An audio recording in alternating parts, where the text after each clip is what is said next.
Welcome to Chaotic Harmony. My name is John. This is Crystal. I'm Mark. I'm Zoe. We talk about the joys and the challenges of teaching music in the elementary school classroom. We share inspiration, we share struggles, we brainstorm solutions. We would love to have you join us. Welcome to this week's podcast. We are so thrilled to welcome our very good friend Lowri to the podcast today. Hi. Yay! Applause sound effects. Yay! Thanks for being willing to be interrogated. My pleasure. We have had the pleasure of working with Lowri for the past 4 years for me, longer for you guys, right? 5? 5 for me, yeah. 5 for you. 5.5 for me. Ooh, 5.5. Can we count that? Yes, as half half a year? 0.5, yeah. Got 6 months up on us. Lucky. Shoot. It wasn't 6 months. Lowri, I'm really excited that you... You sure he wasn't? I'm excited that you agreed to come on because I have caught so many little tiny pieces of your story, and I feel like I've sort of puzzle pieced my way to like my picture of your life. It's so interesting. It is a jigsaw. It is a jigsaw. You're one of the most interesting people I know, and so I'm just really excited. I feel honored. You should. I'm just really excited to get the full story from beginning to end told in your words. So, Lowri, give us your program notes. Tell us about yourself. Okay, well, from where? Where do you want to know? The beginning. From the birth? beginning. Why don't we start with professionally? So, Professionally. Program notes. What have you done? Who are you? What do you do? Why are you here? What are you doing in Crystal? Oh, that's a very existential question. Why am I here? Well, as you guys know, I teach at Wolf Canyon Elementary in Chula Vista Elementary School District. I've been at my school now for 6 years. Okay. If I've known you for 5.5 years, then no, is it 6? Oh, I don't know. I'm confused. I'm lost. A long time. Yeah. Do you know what year? Do you remember that? No. Okay, No. well, I can't remember yesterday. never mind. I met you in 2015. 2015. So, I was 2 years into my program. So I've been in, this is my 6th year at Wolf Canyon. Okay. Yeah. All I'm right. glad I figured that out. Yeah. You did it. Yeah. So you're currently teaching at Wolf Canyon, and I know Yes. so what ensembles are you directing these days? What does your program look like? I have 2 string ensembles. My big string ensemble, which is after school, and then I have a beginner ensemble as well, which obviously rotates every year. And every year, my beginners mature and graduate to the afternoon program. Okay. Which is the aim of the beginners. Okay. And I have a glee chorus, Okay. and I also have a guitar grooves. So those are my 3. Those are your ensembles. Yeah. Lowri is a string specialist. Yes. And you don't just work for Chula Vista Elementary, you also work for SDYS. Yes, I work with San Diego Youth Symphony. I started with San Diego Youth Symphony 6 months before I started in Wolf Canyon. So that would be 7 years. Okay. This year. 7 years this year. That's crazy. And you're still teaching with them. I am, yeah. So I started with the Opus program, just like the after school Opus community program. And I'm also now a conductor with the conservatory on a Sunday. I do the beginning string ensembles, and it is so cute. These little second graders with violins. It's like, oh my heart. That's the program in Balboa Park, Yes, right? that's in Balboa Park. So I do beginning strings and the first big ensemble, which is debut, with them on a Sunday afternoon. And I'm currently also with Opus. I'm working as a mentor to help some of the other teachers in Chula Vista Elementary School District who are building their strings programs. Like me. I get to talk with Lowri every other week. That's awesome. Yes. I think the aim is just to make sure, when I first started off my string program, I felt a bit like I was fumbling around desperately in the dark and tripping over everything that was in my way. So I think the main aim is just to make sure that the teachers that are setting up their string programs don't feel like they're fumbling around in the dark. I can kind of shine a torch for them. Isn't that just the story of all of us, you know, like in Chula Vista? I'm relieved to hear you say that because I had no idea you felt that way. Oh, God. Yeah. I picture you as someone who came in with more experience than the rest of us. And, you know, before we were thrown into this situation where there was nothing. But to know now that you felt that way trying to put it all together in the beginning is kind of relieving. My Maya Diaz. Fake it till you make it. Yes. That's fair. Yep. And I think it's pretty safe to say we've made it okay so far. We're doing all right. We're getting there anyway. So that's the story of what you're currently doing. So tell me about before Chula Vista, just a little like brief summary of it. Okay, well, before I moved to, in case you haven't gathered, I'm not from the USA. Kind of funny talking, funny old accent going on.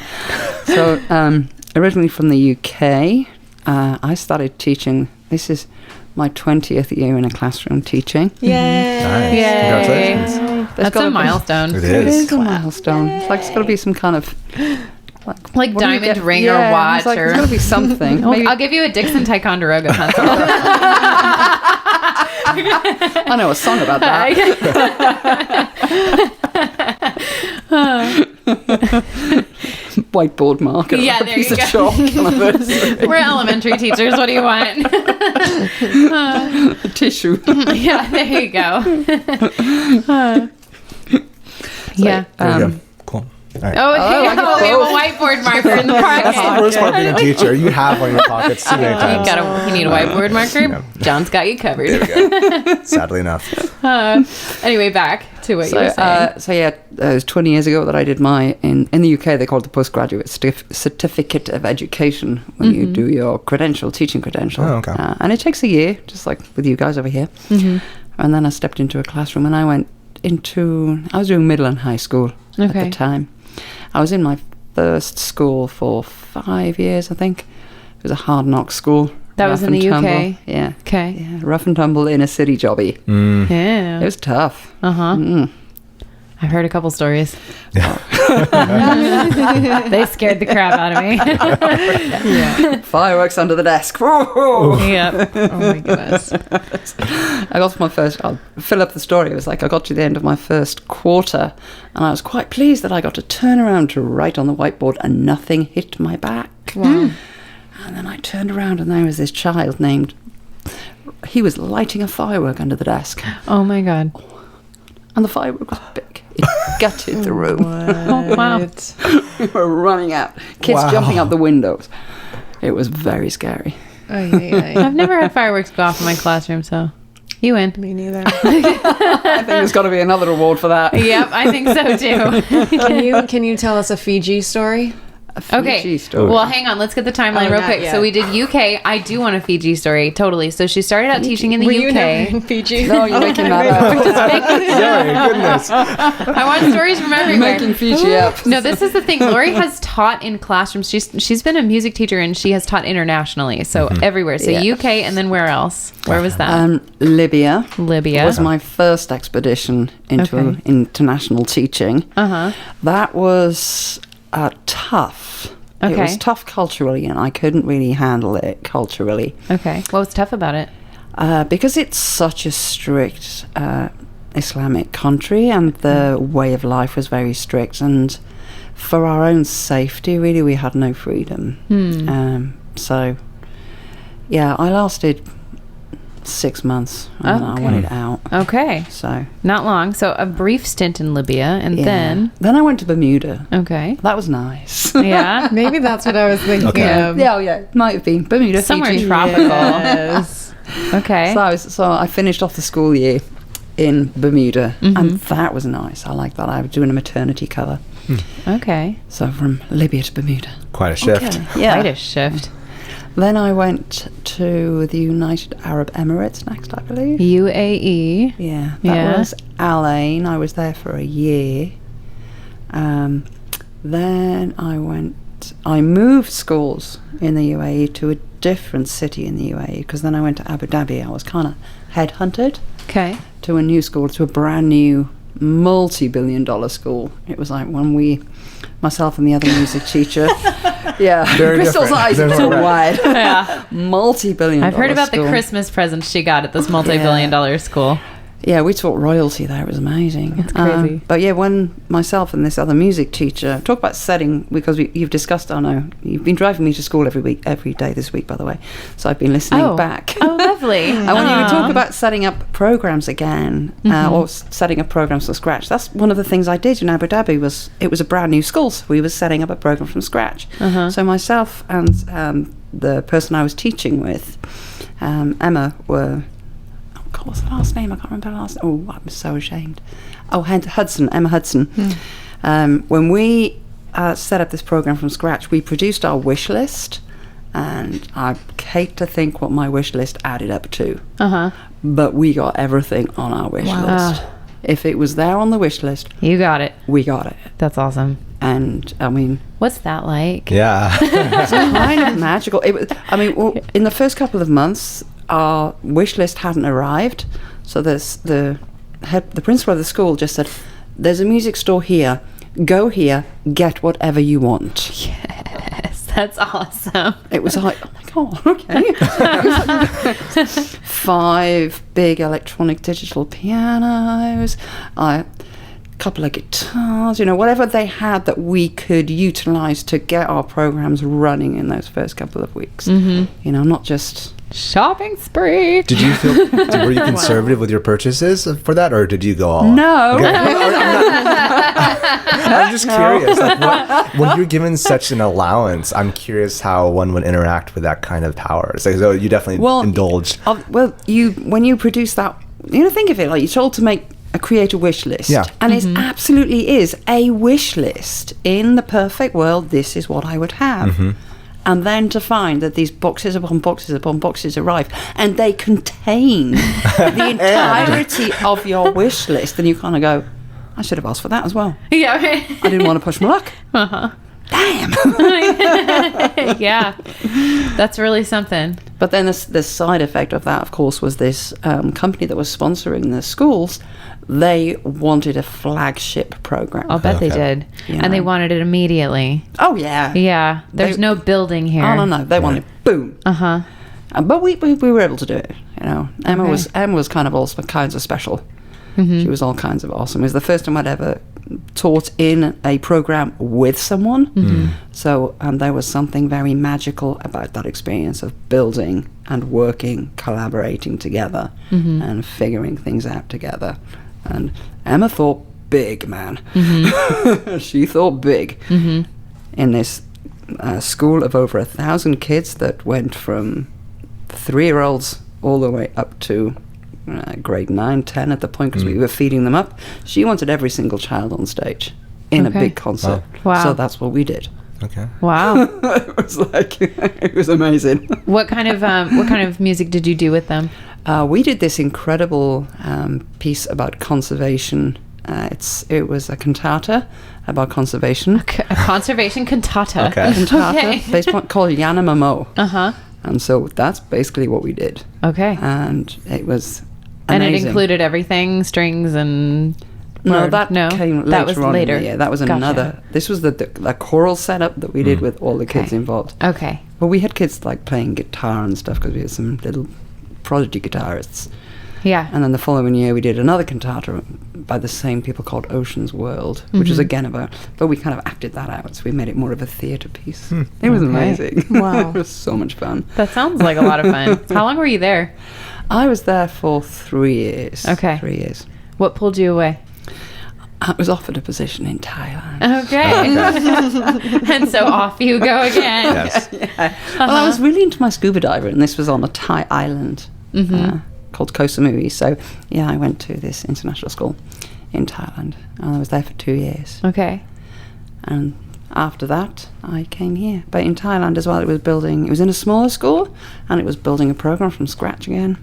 So this is a common theme in your life. Yeah, this one at Wolf Canyon is the 4th. Okay. 4th time you've made something out of nothing.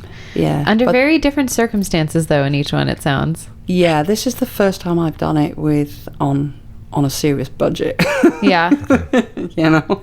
Yeah. All of the others have been As in like international schools. As in like not on a like no, but like we don't have budgets. Yeah, as in what budget? Yeah, right. You can have that wish list. It's gonna stay there. Here's my As a wish list. Wish hard. Wish harder.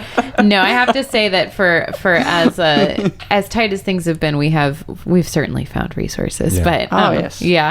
Yeah. But interesting. Okay, so what was Lowri Casimiro's childhood like? Like your introduction to the strings and all of that music. I am the only musician in my family. Fascinating. There is no one. I didn't know that. Yeah, no. Well, Okay. my niece, but she's like 10. So how did that work? My mother randomly woke up in the middle of the night after having had a dream that I played the violin. So she woke my dad up at stupid o'clock in the morning. Keith, wake up, Keith. Keith, wake up. Lowri's going to learn to play the violin, all right? All right, Synth. And so it was. And that's So it the story. happened. That's how it happened. That's how I had a violin thrust into my hands. How old were you? I was 5 or 6. Okay. So again, very young for no experience and no music in the family. The universe picked you. Yeah, apparently so. And then my mum made sure it happened. Yeah. Wow. Did she do that kind of thing? Or was this a one-off sort of? It's a kind of pretty much a one-off. Interesting. It was a one-off that it was this determination. And I think it didn't help that in school she had a big argument with the peripatetic violin teacher who came to the school, because this violin teacher decided that I shouldn't play the violin because I was not musical. She determined that a 6-year-old wasn't musical. Wow. Based on what? Do you know?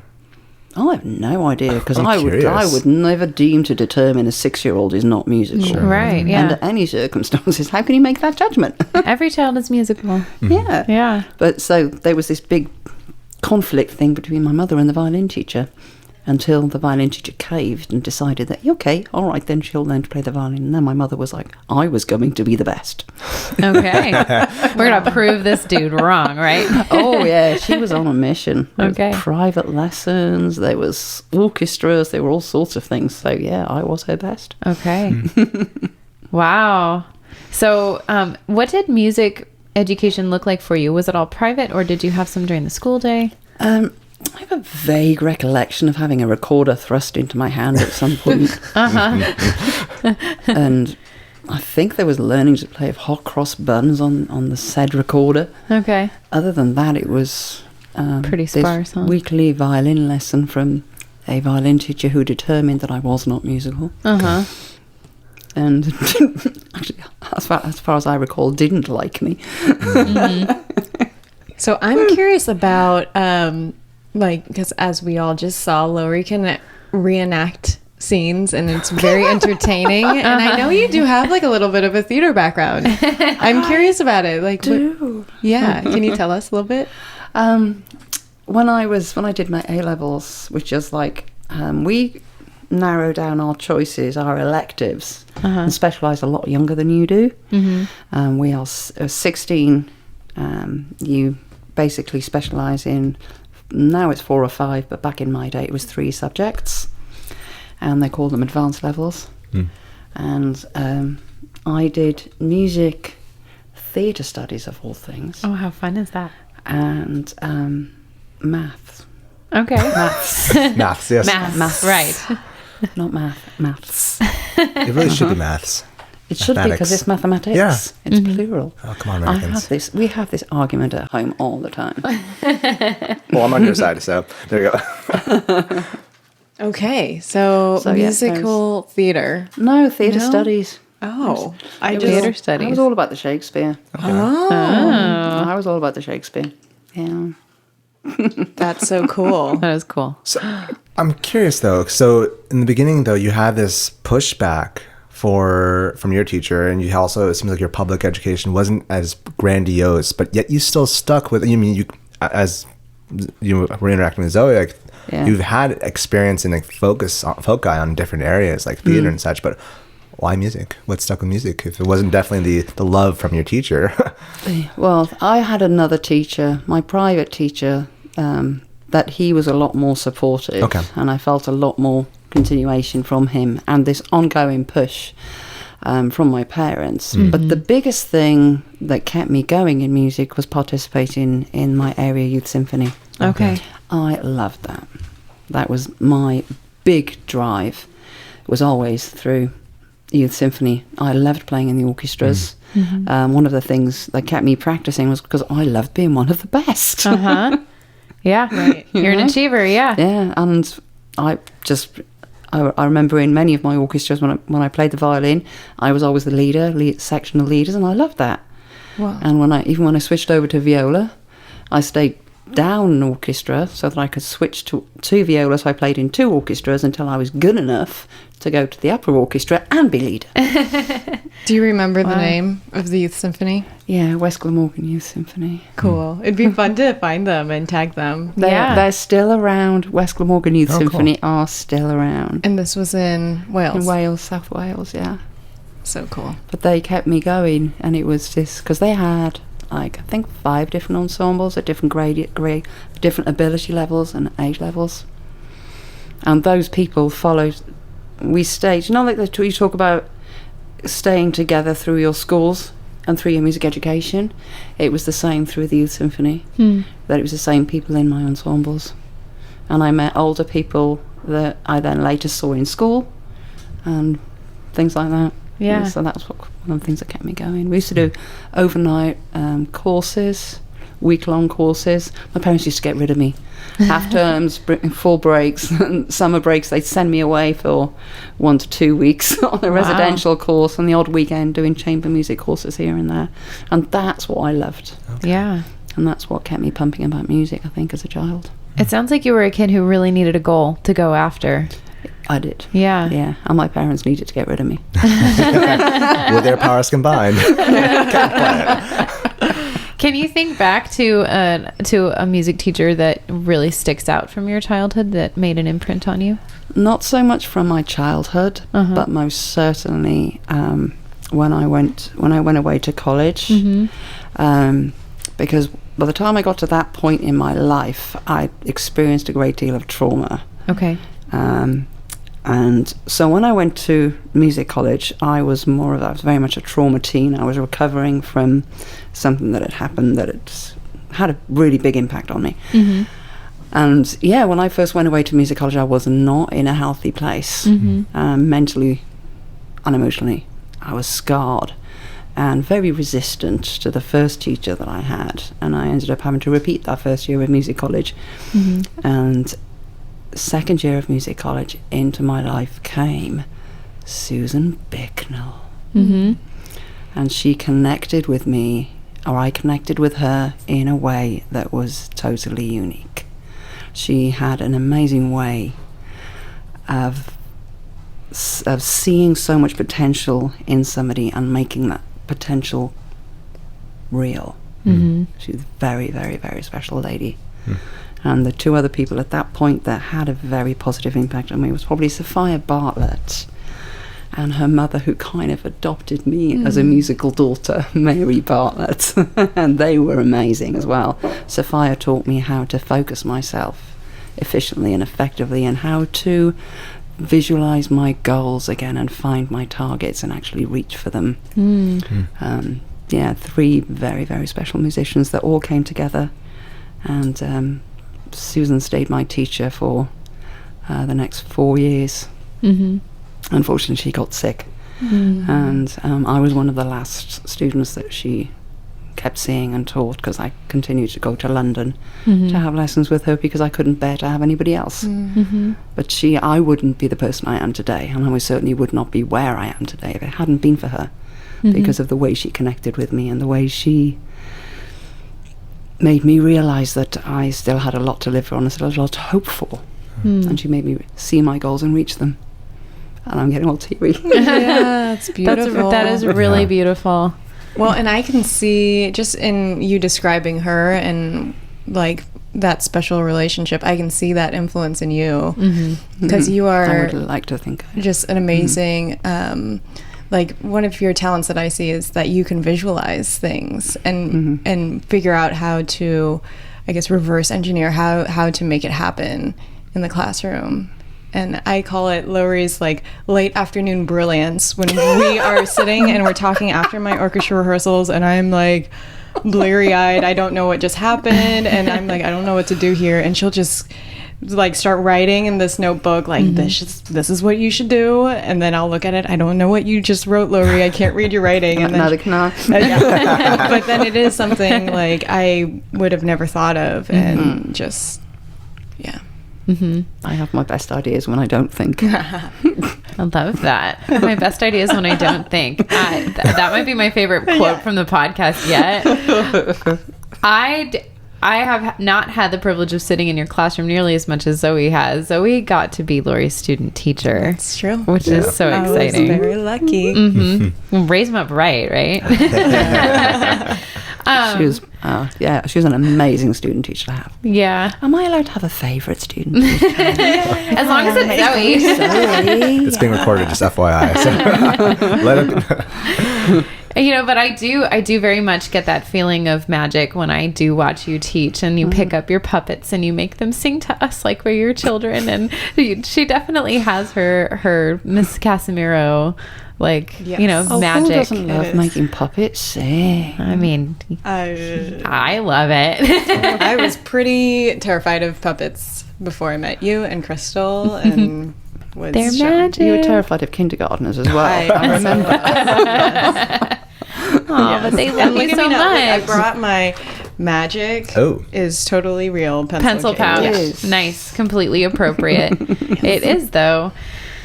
It is. So tell me about coming to Chula Vista, working with San Diego Youth Symphony, and beginning the work that we now do together. After your jet-setting years, after how did all of these, how did you end up here and begin your programs, and when did that work kind of begin to suck you in? So I ended up in San Diego because I fell in love. And obviously when you fall in love, then if you're in different countries, then if you can make it work, then you make it work. I wound up with this SDYS because the person I fell in love with, their neighbour, worked with a charity organisation that worked with San Diego Youth Symphony, so she knew the CEO, DeLuke. And so I was already conversing with SDYS before I even moved here. Oh, wow. Okay. And we were basically bated breath waiting for my work permit to clear so that I could start working. Okay. Because I was interviewed before I was allowed to work and all this fun stuff. And so that was, of course, Lauren. Lauren Shelton. Yeah, that's where Lauren interviewed me. And yeah, as soon as my work permit cleared, then they offered me the job the very next day as a teaching artist. And so that's when I started with Opus. And Lauren set me up then. I was working in another school in Chula Vista for a little while. It wasn't the right fit for me. So I worked as a substitute for the remainder of the school year until I was offered the position with Wolf Canyon through Deborah McLaren. And yeah, nobody knew enough to get rid of me. I'm dug in. And the rest is history. Yeah. And the Empire's foundation was laid. That is right. All right. Well, I'm curious just to actually backtrack. When Zoe was talking about the puppets, I thought of something actually. Because you used a lot of puppets. You used a lot of ways to animate with the children. Was that always the case? Or should I say, has your philosophy or has your approach towards teaching music been similar in Chula Vista as it was back in Bermuda and supposedly Fiji and Timbuktu, wherever you taught? Out to Wimbledon. Well, when I was teaching in this difficult high school, obviously I didn't use puppets. That didn't really fit. Let's sit in a circle and sing about our feelings. Yeah. fireworks. Yeah. I can just see the response. But when I went into international schools, it was bizarre because every time I changed schools, I seemed to progress into younger grade levels. So in the first international school in Libya, I was teaching 4th grade upwards, and then when I went to the UAE, it started off kindergarten upwards, which scared me, and then it went to foundation stage like TK, and then it went to the basic foundation stage like 3-year-olds. Aww. And yeah, but when you haven't taught them before, it's like, these little creatures can be scary. Oh yeah, they're terrifying. So one of the things I figured out really early on was, if you take a puppet with you, they're not so scary, because then they're engaging with the puppet more than they're engaging with you. So yeah, that was a tip from one of the foundation stage teachers. She said, get yourself a puppet, they will love you forever. So that's what I did, and I remember my first little puppet was a little bunny rabbit that was named Fluff, and all the kids wanted to do was stroke it, and then when the puppet started singing to them, they were like, oh! So yeah, that was the first engagement with the puppet, and that continued then as I realised that kids loved to sing to puppets. They love to sing to puppets. They're less scarier than singing to grown-ups. They are. Yep. Yeah, they will sing. It's like the puppet sings. They're not watching me, they're just watching the puppet. That's right. That's cute. Yeah. You know? So yeah, the love of puppets has only grown through Orff, Sure. I think. As the Orff has developed, then so have the puppets, and now any excuse for a puppet. Any excuse for a puppet, especially after you become friends with me. And you do have the most amazing puppets. I know, my parents hooked me up.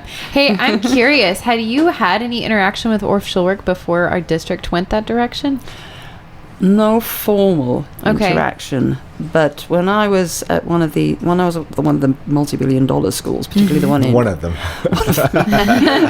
the one in being showered with gifts. Well, let's do the name drop. Al Yazmina in Abu Dhabi. When I was there, funded by the Al Dar corporations, they with that. When they gave us our entire wish list, and we had all these Orff instruments, then my first response was, I don't really know what to do with these. And between Emma and myself, we kind of sat down and figured out how we could incorporate them into a curriculum that we were familiar with.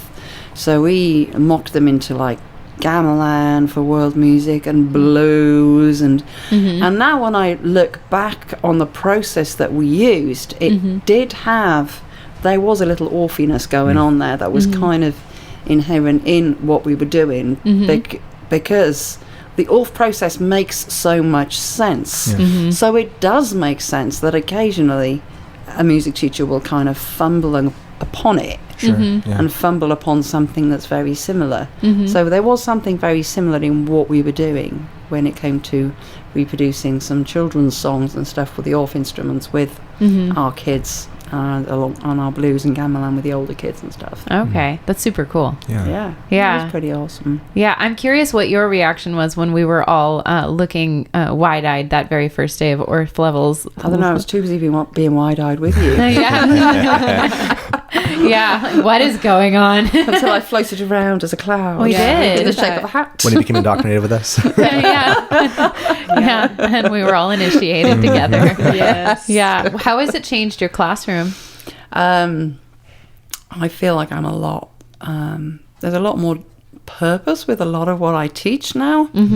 I don't feel as lost, because sometimes I used to feel like I'm doing something, but I'm not sure if there is distinct enough purpose and learning activity behind it, and is the learning objective strong enough. But now that I've got the Orff, I'm like, they're engaged, they're happy, they're having fun, they're laughing, and they're making music. So there's my learning objective. Yeah. And they're also creating. We'll create the learning objective to go with what we're doing. Right. Yeah, it does kind of have that lovely spiral effect. It's like, you know that it's robust, you know that they're taking a lot from it, but they're having a blast while they're doing it. Oh, yeah. You don't have to force it down their throats because it's playtime. Yes. Yeah. Yeah, that's lovely. Do you have a story that sticks out from your many years of a student? Maybe that do you have one of those moments that you could share? This one of those special times that you kind of cling to? Maybe when times are hard or days are tricky. Success stories are fun. I know success stories are very fun. I can think of a couple. Yeah. From when I was there. Yeah, I can. I think of Max. Can we say last names? Yeah. Oh, yeah. why I will not? get permission. Okay. Yes. Well, the two of them. There's this brother and sister team. They both play viola. And I got them involved in the Opus program, and they're still playing now, many years later. Now middle and high school, loving it. And I'm still their teacher. Aww. Yes. I recall that impact in 2nd and 3rd grade though with little Max. I know, when he was Yes, and he was obsessed with a recorder. Well, yeah, but in the classroom he was struggling with reading. Yeah. And you worked with him on reading music and tracking, and that was a game changer. Yeah, and in the next It transferred to his reading. It totally did. And the next year, his mother Jessica was just like, he's now reading above grade level. Yes. So he was below grade level and struggling. He was struggling a bit with it, yeah. Yeah. And he's found all sorts of answers academically through his music. He finds a solution through music for his math, and yeah, it's music's been a game changer for him and a real passion. And he's an absolute darling child. That will, the two of them, they're amazing kids that will have a very big piece of my heart. Aww. Yes. And if I have an impact on them and they can think back positively about me in 10, 15 years' time, then I'll be like, You've done your job. yes. Yeah. Isn't that such a lovely example of sometimes kids just need to know what it feels like to be successful, and then they can't help it. It's like it just continues to snowball. That's great. There's a fire under him for sure. He's hungry for music. That's exciting. And that's amazing.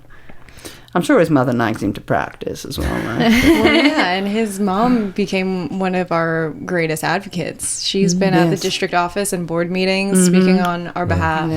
Yeah, and now she's carried on that cause in the high school and the high middle schools. school. Yeah. Cool. There you go. Wow. Yeah. That's how it happens. It You get them really hooked at the is. elementary level, and then they go on up and they say, hey, you're going to continue to offer these programs for my child because they had Miss Casimiro, and Exactly. you better have someone just as good at the middle and high school. Seriously, you know, we've talked before on this podcast about how we came into a bit of a music education wilderness out here that had not had, programs in many, many decades, and our middle and high schools have even struggled to hang on to their music programs. And what we've seen with Opus is that as the kids get bigger, if we got music implemented at the elementary level, they go on to middle school, and the parents kind of go, wait, what do you mean there's no music program for my child? He's been playing viola for 4 years. That's what happened at his middle school. There was no strings program. There was a band program. There was a choral program. There was no strings program. There is now. That's right. I didn't mean to speak for you, Lowri, but you're an incredible educator and person, and I didn't want you to think that you haven't impacted many lives. Oh, well, sometimes when you ask that question, a student, you kind of think, "Is there a student? There are so many students. There's so many. There's a lot of them. I know. I teach over 950. What do you want?" Yeah, I know. It was a tricky one. But there's several others. I love it when I get a kid and I just push. There's one I'm thinking of now that just pushed a little bit with his parents, saying, "I'd really like him to be in orchestra." And the kid's in orchestra now. He's in guitar groups and he's in glee and he's in San Diego Youth Symphony. And it's like, okay, thank you. That's what I wanted. What would you tell to a person who walks into a situation like you've walked into and needs to build a program from scratch? What do you think has been an important thing for you in all of that building? Especially as we go to seek out new program builders in Southern California. I think be patient with yourself and the kids. because when you're starting a program from scratch, so are the kids. And yeah, the school over there might be working on Phrygian mode, but you might be working on basic beat. Phrygian for Becky. Yeah. That was an inside joke. Sorry. I don't apologize. Hi, Cindy. Hi, Cindy. Hashtag level 3. Yeah. True story. I have a story and it's true. So with that, I think that we should take our hard left turn, and Lowri came prepared. How would you use a pool noodle? I brought this in Zoe's honor. I wonder if she can tell us why. Oh, now it's even like, okay, well, right now I'm channeling the Gandalf, you shall not pass, but I did use pool noodles in my student teaching. How? As rhythm manipulatives. So Okay. this could be a whole note. And then if you Cut it in. cut it in half, then it could be Half. 2 half notes, note yeah. or 2 half notes. All There. right. Hopefully one. Yeah. Maths. There we go. Nice. Gotta love a dollar store pool noodle. How about you, Lowri? How do you use it? Well, then I took it further Uh-huh. with the kids. Well, apparently we're passing it. It's like Yeah, watch out for the talking ceiling noodle. fan. So then I decided that the whole thing for a whole note was too long and the kids couldn't play with it properly. So I took like a standard rhythm stick and I cut them into rhythm stick sizes, Okay. or a little bit, and that became the whole note. Okay. And then half the size was a half note, then quarter of the size was a quarter note, and so on and so forth, so that the kids could play with creating their own measure of music Okay. and learning to clap and read the music whilst actually playing with something that was very tactile and very kinesthetic. Okay. And then creating polyrhythmic layers where they could layer 2 or 3 of their measures on top of each other and play ostinato loops. I like. And so it turned into this big fun activity, and now I've got a big box of Pool noodles. manipulative cut-up pool noodles in my room that I haven't used in a while, but it's made me think that I'm going to get them out again at some point. Yeah. This How about is you, an Crystal? excellent spaghetto piece. Boom. And of course, you can beat unruly student you can hit teachers people in over the the head. head with it. Okay. That's what that side. I have pool noodles, pool noodles in my room, and I like to use them in a couple of ways. I've cut them into thirds before, and they make a good steady beat keeper sort of a thing. Try to keep a steady beat, and they're nice and visual. That's what I like about them. And they're But nice and they feel nice. they do, and if somebody hits somebody else with them, it doesn't hurt too much. Hey, abuse. Boom. They see that. They see that. That's being recorded. See what? But also sometimes I like to keep them long, and we have stood in a circle with. I think I do it with 8, and then we count to 4, and on 4 you switch to the left to their noodle before it falls down. So 1, 2, 3, switch. Yeah, it's a lot of Lots of fun, fun. and it takes a lot of You could do it to some coordination. folk music. You could. I mean, Into we some we music usually there. do like Imagine Dragons, like some pop piece. Best Day of My Life. 1, 2, 3, switch. It's a good tempo. Okay. So yeah, I like them. So actually, about a year ago or 2 years ago, I forget, my school's dance teacher, Mary Jo Compran, she used pool noodles for folk dance, specifically for tinikling. And if you're not familiar with tinikling, you have two actually bamboo sticks traditionally. Oh, yeah. And you have them strewn across. One person's at one end grabbing the two the 2 sticks. The people, another person's at the other end, and then they do. There are about 3 or so people dancing in the middle.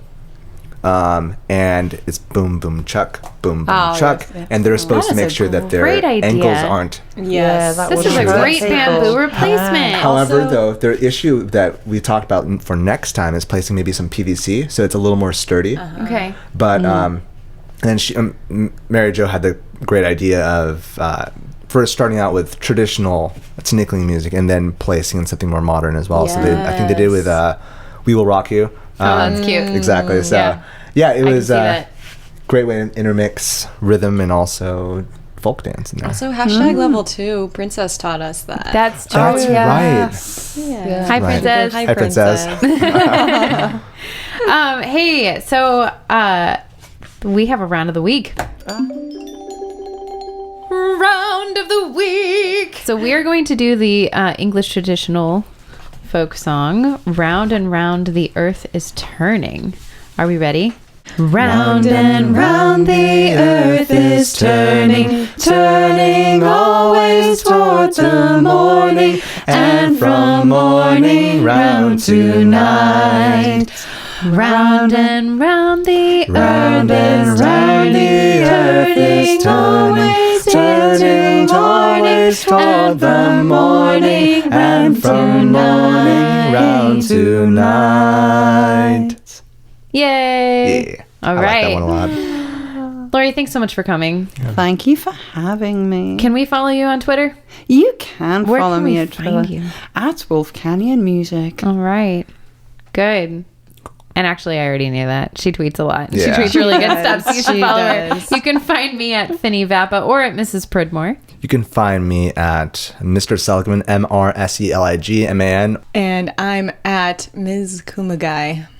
All right. Thanks for listening, you guys. Have a great week. Bye. Bye. Bye. Can we do Hello Amadeus? Can we do that? Oh. The Chaotic Harmony podcast is a joint project between Crystal Pridmore, Jonathan Seligman, Zoe Kumagai, and Marc Keehmer. You can find us online at chaoticharmonyclassroom.com. You can email us at chaoticharmonyclassroom@gmail.com and let us know what you think. Give us feedback about what you would like to hear in future episodes. We're on all the socials. Find us on facebook.com/chaoticharmonyclassroom. You can find us on Twitter at @CHClassroom, Instagram at Chaotic Harmony Classroom, and you can even find our episodes on YouTube. Chaotic Harmony is the name of our channel. Special thanks to Brian Pridmore for his help with production and equipment.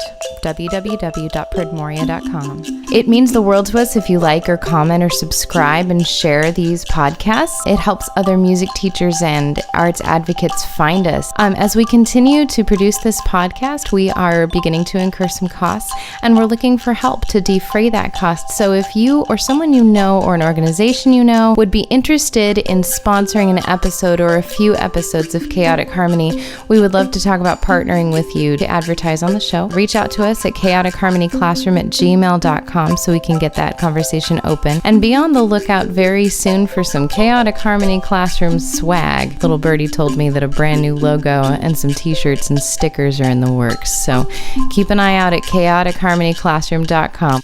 We don't have Amadeus here.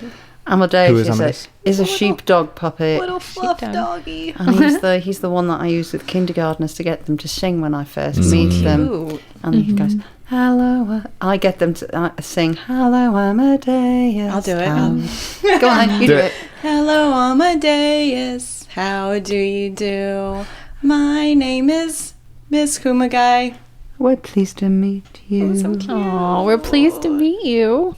Oh, and they sing it like that. It's so cute. Little Amadeus, and he bops his head when they sing. Do your parents ever meet you and then go, oh, that's why? Well, sometimes I get the odd email kind of from a parent going, so... Where are you from? My kindergartner's already all of a sudden very polite when they sing. Pleased to meet you. I have slipped into an accent like Lowri's, and they're like, "Why are you talking like that?" I'm like, I don't know. Sorry, guys. I tell the kids when the kids say, where'd you get your accent? And I say, I got it at Costco. They're on offer at the moment. Get in bulk. Can you give it to them now? Although one day a fourth grader came and got, me and my mom looked everywhere for accents in Costco. We couldn't find them anywhere. Wait. Oh, your mother encouraged this? Yeah, apparently so. And I just went, oh, they must have sold out. It was a really good deal. Oh my gosh, that's fantastic. Thanks for listening, guys. This is our last podcast for the next 2 weeks as the Chula Vista Elementary School District is entering our fall break. Believe it or not, we have already been teaching for 9 weeks of this school year, and we will be taking our 2-week fall break to enjoy our families and take some very much needed rest and relaxation time. We will be back with a brand new episode on October 9th, so watch out for that because it's going to be a good one.